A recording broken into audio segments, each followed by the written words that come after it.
Good afternoon, YouTube. Here with you on a Saturday afternoon. It's 2:13 in the afternoon. As you can see before you on the bench, I have a little toroid.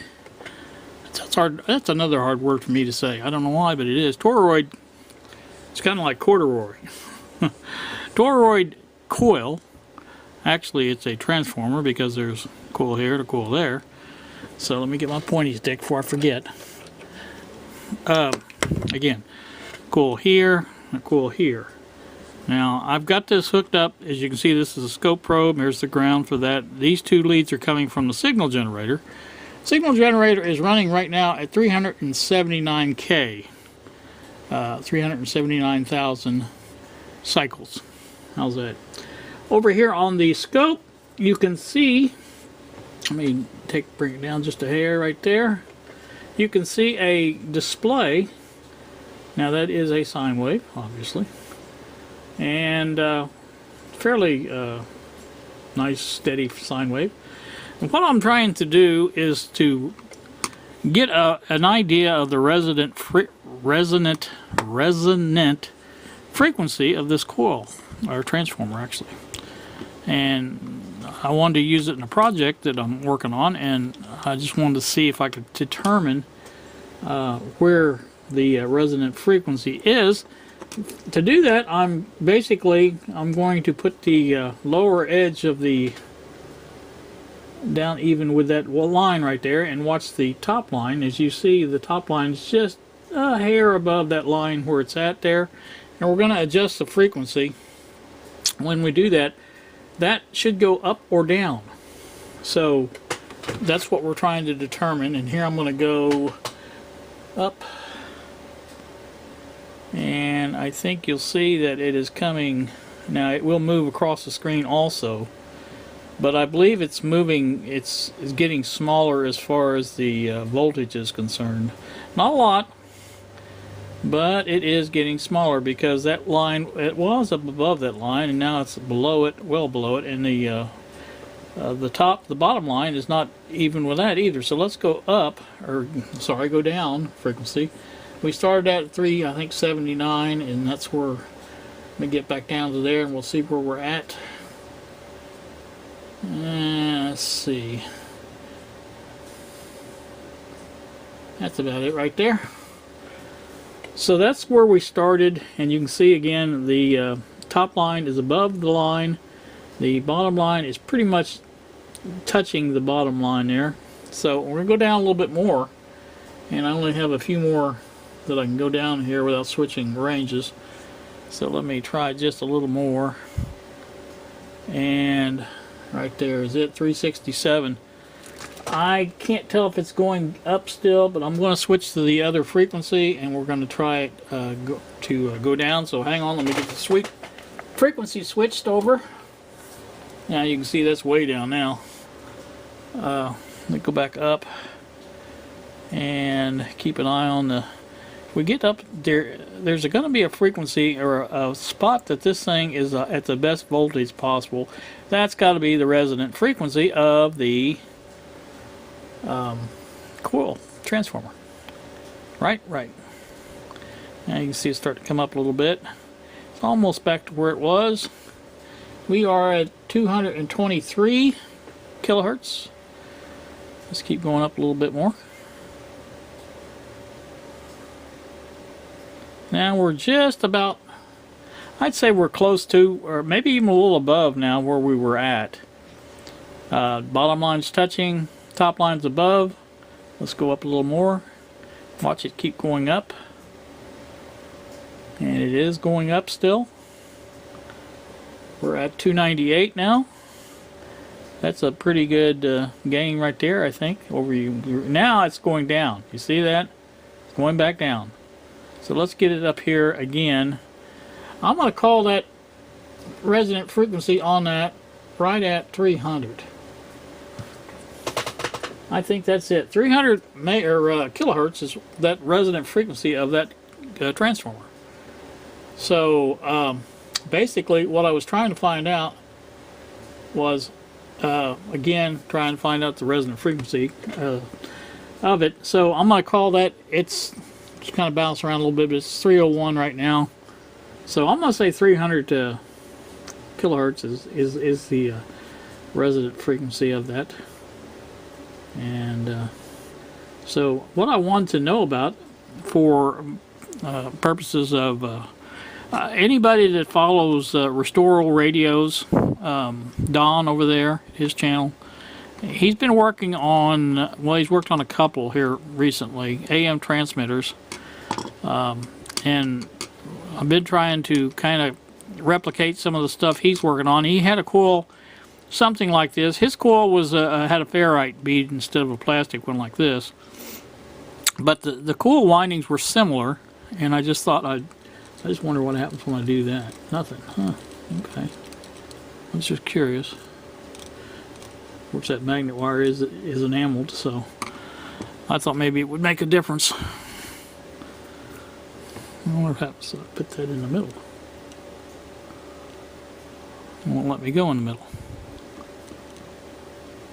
Doesn't seem to do much of anything when I do that. Anyway, like I said, I was wanting to build a one like his, but this is not going to be, I don't think, at the correct frequency. It might be, I don't know. I don't know what his resonated at, but I do know my coils on each side measure different microhenries and millihenries that his did.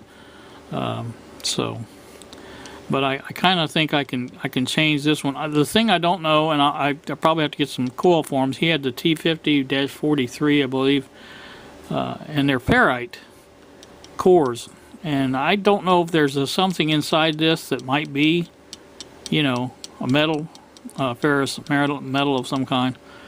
I don't know, but we do know it has a resonant frequency. I can see that pretty easy.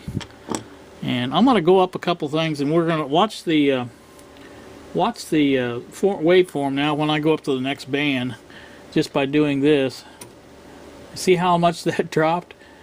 Yeah, that's up to 1.14 megahertz now. So you can see that it doesn't like being up high as far as that's concerned. So let's go back down to where it was. But I'm going to call it, like I said, about 300 kilohertz. Being the top frequency that the best one it pushes the signal through that coil. So, but anyway, that's what I'm doing today. Now, one of the other things I wanted to bring up, and George Christophe mentioned it on a comment on my last video. Let me get it out of here so you can see what I'm talking about.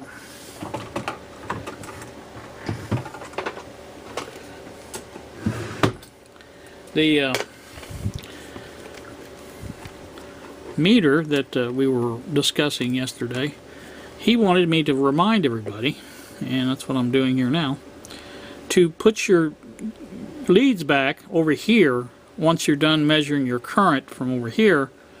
And the reason being for that is because if you make a mistake like I'm apt to do and not move these, and the next time you go to measure voltage, you could blow up your meter because it would not work so good.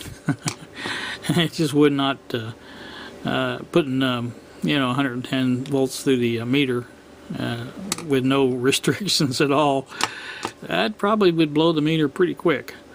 But anyway, like I said, so every time if you do switch these around, always leave them over here unless you're going to measure something else, and then when you do measure something else, put them back here because this keeps it safer. I mean, it's not impossible to blow it up over here, if you know what I mean, but at least if you touch it across the live voltage, you know, and it will at least, you know, it'll be in the proper range or in the proper coil or probe settings. So that's what I wanted to remind everybody about. Don't leave your meter set over here. That's not a good place to leave it. This one especially, but this one even, you know, 10 amps wouldn't take long to build up 10 amps across the line. So anyway, like I said, leave them over here. If you're not, you know, if you're done measuring your current, put them back over here. So I just want to stress that. And again, this is the select key. You press that select key when you're in the amperage mode, and it switches from AC to DC. Now I changed the first video and made that change in there where I think it's visible now, but I want to kind of stress that again, because I didn't make it clear in the second one. But that's how that works. And yeah, I had some comments about a 90 watt bulb, Mexican bulb. When I moved in here, it had incandescent bulbs in all the fixtures and things like that, and the electric company, Duke Energy, was having a promotion to push the compact fluorescent lights, and that's the one I couldn't think of last night. These and here's one you can see, curlicue bulbs. They're, like I said, fluorescent, and this is one they put in. But they changed all the bulbs in my house, in my apartment, to compact fluorescent in an effort to cut down on electricity use. And I told them I wanted to keep all the old bulbs, which, you know, I put them in a box, and that was just one that was in the box. So I don't know if it was in a fixture or what. I don't remember. It could have been a lamp of mine that I brought. I don't know. I also said there is a lot of people of the Mexican persuasion living in this area, so, you know, it's possible someone brought a lamp from home and it had that in it. I don't know, or it was just made in Mexico. You know, there's a lot of stuff we get made in Mexico, so it's not a big deal. But 90 watt was the odd part. You don't very seldom see 90 watt light bulbs. They're usually 100 watts, 75, 60s, 40s, you know, things like that. But maybe that's more commonplace in Mexico. I don't know. But that's the whole story behind that. And I'm done now talking, because I have been talking for a long time. Geez, 12 and a half minutes. And I think I'm going to do dominoes again this evening. I like that deal. And I think I'm going to try to get 3 meals out of it this time. I think 3 pieces of pizza per meal. Well, actually 2 the last one, but I think it'll be fine. Yeah, 3 meals, and then like I said, the little brownie thing is cut into 9 pieces, so you can get 3 meals out of that easy. You get 3 pieces of brownie each time you eat. So that's what I think I'm going to do. I like that a lot. That was good. I think I'm going to get a different kind of pizza this time though. The beef and bacon, I think, is what I'm going to get this time. So I think that might be pretty good. You can get pasta and chicken, some other stuff, but I don't think the chicken would last me that long. I'd go through that chicken pretty quick. Their promo is on 8-piece chicken. They're not really nuggets. They're more like tenders, I guess. They're breast meat, but still, I think I'm gonna stick with the pizza for now. And so I don't know. We'll see. But anyway, that's what I've been up to this morning, or this afternoon, I should say. I had to fix my light first.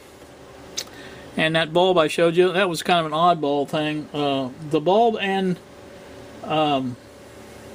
the switch on the socket was bad.